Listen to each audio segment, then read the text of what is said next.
ছোট পর্দার জনপ্রিয় অভিনয় শিল্পী জামিল, যিনি মিরাক্কেল দিয়ে জনপ্রিয়তা পেয়েছিলেন দুই বাংলায়, এরপর বাংলা নাটকে পেয়েছেন দর্শকপ্রিয়তা। এবার বিয়ের পিঁড়িতে বসলেন তিনি।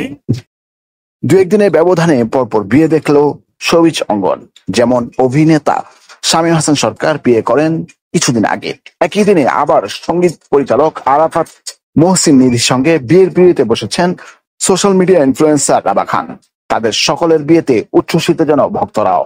অভিনেত্রী মুনমুন আহমেদ মুনের সঙ্গে অভিনেতা জামিলের দীর্ঘদিনের প্রেমের পূর্ণতা পেল।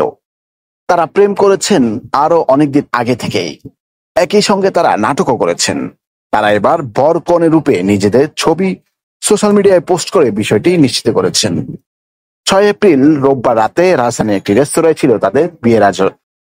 জামিল ও মুনমুনের বিয়ের একটি ভিডিও ফেসবুকে পোস্ট করেছেন অভিনেত্রী মনিরা মিঠু। তিনি লিখেছেন, আমাদের প্রিয় জামিল মুনমুনের বিয়ে হলো, বরকনের জন্য সবাই অন্তর থেকে দোয়া করবেন।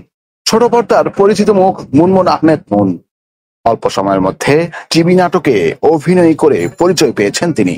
অন্যদিকে নোয়াখালীর ছেলে জামিল হোসেনের জন্ম বেড়ে ওঠা সিলেটের ফেঞ্চুগঞ্জে। ভারতীয় টিভি রিয়েলিটি শো মিরাক্কেল আক্কেল চ্যালেঞ্জার 6-এর চূড়ান্ত পর্বের প্রতিযোগী ছিলেন তিনি। এই প্রতিযোগিতা থেকে দেশে ফিরে জামিল অভিনয়ে মন দেন।